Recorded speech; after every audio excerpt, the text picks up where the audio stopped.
नमस्कार, आप देख रहे हैं पंजाब केसरी टीवी। और आज हम ढाणी मोहब्बतपुर में है। ढाणी मोहब्बतपुर के स्कूल को सरकार ने मर्ज कर दिया है। उसकी एवज में आज खैरमपुर, मोहब्बतपुर ढाणी और चुड़ी कलां और खुर्द की मीटिंग हुई है गाँव वासियों की। आज इनसे पूछते हैं कि इस महापंचायत में क्या निर्णय लिया गया है और आगामी इन्होंने क्या रणनीति बनाई गई है। नमस्कार जी। नमस्कार जी। क्या रणनीति बनी है? रणनीति दिया है जी। अब धरने देगे तो 20-25 दिन हो गए धरने तो देगे, देख लिया कि सरकार सुनाई करनी कौन लग रही। इब टाइम आ गया सरकार ने भाई पंजा गाड़ के लड़ने की सलाह आ गई। सरकार के भी यही नीति अपनाने की कोशिश करने लग रही है। भाई देखना चाहे भाई कितना कदम में मान ले। सरकार आपकी मनोपली पाछा कोनी हटने लग रही, लेकिन एक पर एक गलत कानून थोपन लग रही है। इस महापंचायत की क्यों जरूरत पड़ी ग्रामीणों को, उस पर बात करते हैं। ये पंचायत की क्यों जरूरत पड़ी? पंचायत की तो जी ऐसे जरूरत पड़ी क्योंकि यहाँ पर जो स्कूल है ढाणी मोहब्बतपुर का मर्ज कर दिया, और खैरमपुर में टीचर नहीं है, चूड़ी में टीचर नहीं है, चूड़ी बागड़ियान में टीचर नहीं है। टीचरों के बिना ये बच्चे कहाँ जाएंगे। अब 200 250 जो बच्चे हैं स्कूल में, और 29 तारीख से इनकी परीक्षा है, वो अब क्या करेंगे। कुलदीप बिश्नोई ने अपने जन्मदिन पर यह कहा है कि मैं ढाणी मोहब्बतपुर और खैरमपुर चूड़ी के जितने भी आदमपुर हल्के के स्कूल है किसी को भी बंद नहीं होने दूंगा। लेकिन हरियाणा सरकार ने लेटर जारी कर दिया है, ढाणी मोहब्बतपुर के स्कूल को गांव मोहब्बतपुर में मर्ज कर दिया है। उस पर क्या हुआ? देखो जी, मर्ज जरूर कर दिए, लेकिन हमें पूरी मजबूती से ती लड़ाई लड़ांगे और ए स्कूल ने खुलाने का काम करांगे। किसान एकजुट हो गए आज एक मंच पर, सभी गांव के पूरी जोर शोरों और मजबूतियों पंजा गाड़ गए सरकार के खिलाफ लड़ने का काम करांगे और स्कूल ने खुलावा भी गए। हमारे साथ और साथी भी हैं आदमपुर से ढाणी मोहब्बतपुर गांव के विनोद कुमार, जिन्होंने 25 दिन से इस धरने की अगुवाई कर रहे हैं। उनसे पूछते हैं कि इस स्कूल के धरने पे आज महापंचायत हुई है, उसके बारे में क्या फैसला लिया गया। विनोद जी, आज क्या फैसला लिया? फैसला यही लिया है कि आज हमारे गांव ढाणी मोहब्बतपुर में इतने गांव की जो सतीश जी ने बताया था पंचायत हुई है, उसके अंदर हमने फैसला लिया है कि अगर सरकार ने हमारी नहीं सुनी तो हम सरकार को अल्टीमेटम देंगे। और अल्टीमेटम इसलिए देंगे कि जो इन्होंने जो ट्रांसफर पॉलिसी बनाई है, सरकार को बिल्कुल एकदम क्लियर तरीके से पता है कि इस गांव का जो फैसला है वो बिल्कुल एकदम पॉलिसी से बाहर है। सब कुछ जानते हुए भी सरकार जानबूझ के स्कूल को बंद कर रही है, जबकि पंचायत के उस पॉलिसी के अंदर ये लिखा हुआ है कि ये स्कूल पूरी शर्तें पूरी करता है तो ये मर्ज नहीं हो सकता। और मर्ज भी हो तो अब एक पूरे हरियाणा की लिस्ट आई थी, उसके अंदर पूरे मिडिल स्कूल हैं और वो भी एक ही गाँव के हैं, उनको मर्ज किया गया है। लेकिन ये एक ढाणी मोहब्बतपुर का पूरे हरियाणा का एक ऐसा स्कूल है जो दूसरे गांव का स्कूल है और हाई स्कूल है, बच्चों की स्ट्रेंथ है और कम से कम 2-2.5-3 एकड़ में ये स्कूल है, पूरी बिल्डिंग है। फिर भी जानबूझ के सब शिक्षा मंत्री को, एसीएस को, अपने डायरेक्टर साहब को, मुख्यमंत्री को, कुलदीप जी को, डीओ को, बीओ को, सबको बिल्कुल लिखित में और मौखिक रूप से हमने मुलाकात करके भी उनको बिल्कुल एकदम स्पष्ट भाषा में समझाया है कि ये स्कूल आपने जो बंद किया है ये गलत है। जानबूझ के स्कूल को बंद किया जा रहा है, इसके अंदर कोई ना कोई राजनीतिक मैटर जरूर है। वो हमें बताया कि मतलब इसका मतलब क्या है। और दूसरी बात भाई साहब ये है कि जब सरकार को ये पॉलिसी बनानी थी तो सरकार ये 6 माही परीक्षा के अंदर बीच में ये पॉलिसी क्यों बनानी पड़ी, जबकि बच्चों के एग्जाम ऊपर से हैं। अगर सरकार ये पॉलिसी बनाती तो कम से कम पहले जो यहाँ पे अध्यापकों की व्यवस्था उनसे ट्रांसफर करने से पहले उनको व्यवस्था करनी थी। अब 25 दिन हो गया, 25 दिन में एक भी अध्यापक नहीं आया। 25 दिन में हमारा गांव बच्चों की पढ़ाई के लिए खुद के बच्चों को मतलब यहाँ पे जो टीचर रखे हैं वो खुद ने व्यवस्था की है। शर्म आनी चाहिए सरकार को कि एक बोर्ड लेके जाते हैं और वो राज कर रहे हैं बैठे वहाँ पे एसी रूमों के अंदर, और उनको ये नहीं पता है कि ग्रामीण यहाँ की जो जनसंख्या है वो लगभग 8000 है और इस स्कूल के अंदर, अकेले स्कूल के अंदर 163 बच्चे हैं। देखा आपने, ग्रामीण कह रहे हैं कि नेता बोर्ड लेने के लिए आते हैं, लेकिन आदमपुर उपचुनाव सिर पे है और कभी भी अधिसूचना जारी हो सकती है। लेकिन यहाँ पे दीपेंद्र हुड्डा भी धरने पे आ चुके हैं, आम आदमी पार्टी के आ सकते हैं। क्या वो सिर्फ राजनीति करने के लिए आए? बिल्कुल, सभी ने आश्वासन दिया है कि हम खुलवाएंगे, जब वो तो विपक्ष में है, उनके हाथ में कुछ है ही नहीं। जब सरकार के हाथ में है और सरकार ने ये स्कूल भी बंद किया है तो सरकार ही इसको खोल सकती है। बल्कि सरकार को बिल्कुल पता है कि ये ट्रांसफर पॉलिसी का ये जो रूल है बिल्कुल खिलाफ है। या तो ट्रांसफर पॉलिसी अगर बनाई है तो पूरे हरियाणा के अंदर समान तरीके से लागू की जाए, तो फिर एक ढाणी मोहब्बतपुर गाँव के साथ 1207 कोड है इसके साथ भेदभाव क्यों किया गया, आप ये बताइए। हमारे साथ खैरमपुर गाँव से भी पंचायत में आए हुए हैं, उनसे बात करेंगे कि वो क्या कहते हैं।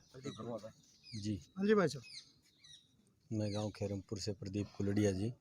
हम ये कहना चाहते हैं जी, हमने आज हमारे गांव की 5 गांव की मीटिंग की है बैठ के। उसमें के अंदर ये फैसला लिया गया, सरकार हमारी सुनवाई नहीं करती है तो हम सरकार को अपनी ताकत दिखाने का काम करेंगे। और रही बात यहाँ के विधायक जी की, कि कुलदीप बिश्नोई जी हैं जो झूठा आश्वासन दे के और ये कहते श्रेय लेना चाहते हैं। बात आती है किसानों के धरने की, तहसील में किसान बैठे थे, वहाँ पे आके ये कहते हैं कि मैं कोई झूठा श्रेय नहीं लेना चाहता, मैं जो कहता हूँ वो करता हूँ। तो जो किसानों की लड़ाई है उससे वो मुआवजा मिला है, वो श्रेय खुद लेना चाहते हैं। अभी तक तो आया ही नहीं, आएगा जब क्लियर होगी। दूसरी बात ये अभी वो बोलते हैं अभी खैरमपुर का गांव का स्कूल और जो मोहब्बतपुर का 1207 नंबर स्कूल है जिसमें आज आप खड़े हैं यहाँ, उसके साथ ज्यादती नहीं होने दूंगा। जैसे भाई ने बताया भी ये उच्च विद्यालय है, पूरे हरियाणा के अंदर एक ऐसा स्कूल है जो गांव ढाणी का स्कूल और गांव मोहब्बतपुर के अंदर मर्ज किया गया है।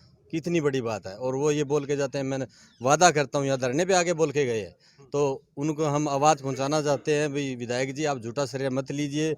जो आश्वासन देते हैं या तो वो कुछ करके दिखाइए। आप हमारे नुमाइंदे हैं 55 साल से। बात आती है अब मोदी जी है, अब बात आती है चित्तों की। चित्तों के लिए वो चीता तो लिया है 4 करोड़ के, और हमारी गायें हैं जो बीमार फिर रही है यहाँ पे रोडों के ऊपर, वो 4 करोड़ रुपए यदि इन गौ माता पे लगाती, वो ये बोल रहे हैं हम राष्ट्रीय पशु बनाएंगे। पशु बनाने की बजाय ये अपना सिर्फ बिजनेस चलाने की बात करते हैं। ठीक है जी। नहीं, जो स्कूल बंद हो चुके हैं उन पे अभी सरकार ने फैसला लिया है कि उनको मर्ज कर दिया जाएगा, उन पे क्या कहना है? स्कूल जी बंद जो किए गए हैं वो ये अपनी सिर्फ बिजनेस के लिए कर रहे हैं। स्कूल बंद करके अबानी अडानी को ये गोदाम देने का काम करेंगे। अब जो बच्चे जैसे भाई ने बताया, यहाँ पे सभी शर्तें पूरी है, हमारी बच्चे भी पूरे हैं। जैसे हमारे गांव का मैटर आता है, वहाँ पे 126 बच्चे हैं, 6 टीचर थे और अब 2 ही टीचर रखे गए हैं वहाँ पे। तो ये कौन सी शर्तें पूरी कर रहे हैं ये बताओ आप। तो ये खिलवाड़ कर रहे हैं शिक्षा के साथ, ना हमारी सुनवाई कर रहे हैं। हम तो रिक्वेस्ट करते हैं भी हमारी सुनवाई करें, यदि नहीं करते तो हम अगला कदम उठाएंगे। खैरमपुर से भी हमारे साथ आए हुए हैं, चूड़ी बागड़ियान गांव से है। मैं चूड़ी बागड़ियान से राजेंद्र सिंह हुड्डा।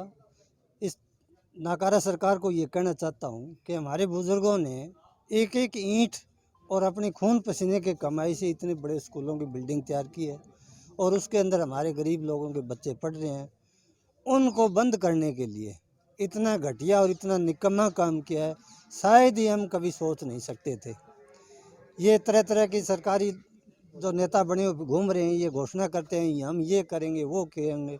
इन्होंने घोषणा के अंदर ये नालायक काम किया है।